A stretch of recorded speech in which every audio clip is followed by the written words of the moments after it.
এই টুম্পা ভাবি তোমারে খুঁজতেছে কেন? লাউডে দিয়ে কথা বলো তো শুনি।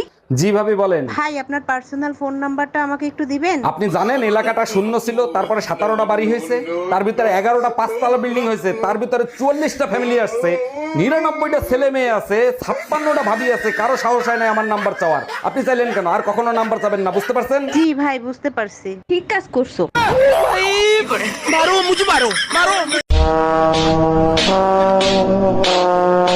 বিয়ে করে বউ হইলাম না কাজের বেটি হইলাম তাই তো বুঝলাম না। এই শুনছো, কি করো তুমি? আমার এক গ্লাস পানি দাও তো। এই শোনো, কাজের মহিলার মতন যখন কাজই করি তাহলে তুমি প্রতি মাসে আমাকে টাকা দিবা। আচ্ছা ঠিক আছে, বেতন দেবো, কিন্তু কাজ পছন্দ না হলে কিন্তু কাজের মহিলা পাল্টাবো।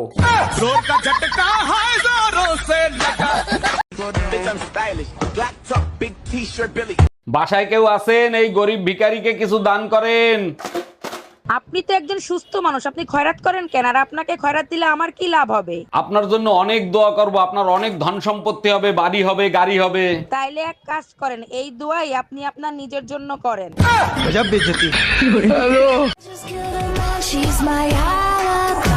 এই নাও বিষ, তাড়াতাড়ি খেয়ে ফেলো। বিষ?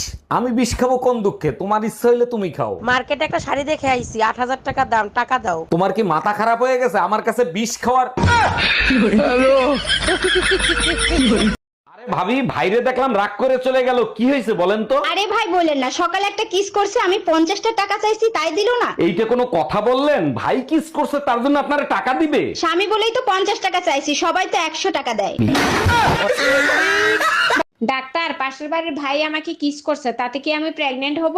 বোকা দেখছে, আপনার মতো বোকা কোনোদিন দেখি নাই। কিস করলে কেউ কোনোদিন প্রেগনেন্ট হয়? বোকা আমি না, আপনি। ছেলেরা কখনো কিস করে ঠান্ডা হয় না, তাদেরকে ঠান্ডা করতে হয়। ও আচ্ছা, বুঝতে পারছি। তা কবে ঘটছে এই ঘটনা? গতকাল মাঝরাতে স্বপ্নের ভিতর।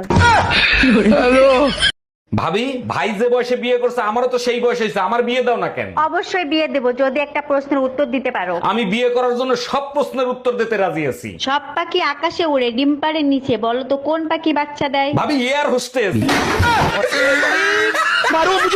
এই তোমার ফোনে টুম্পা ভাবি ফোন দিছে। আমি কাজ করতেছি, লাউড স্পিকারে দাও। ভাবি আমার বেডরুমের লাইটটা কেটে গেছে, আমি তো অন্ধকার ভয় পাই, ভাইরে যদি একটু পাঠায় দিতেন। অবশ্যই পাঠাই দিতাম, ও তো বাজারে গেছে ভাবি। এই গরমে বাজার করা যায়, তাই তাড়াতাড়ি চলে আসলাম।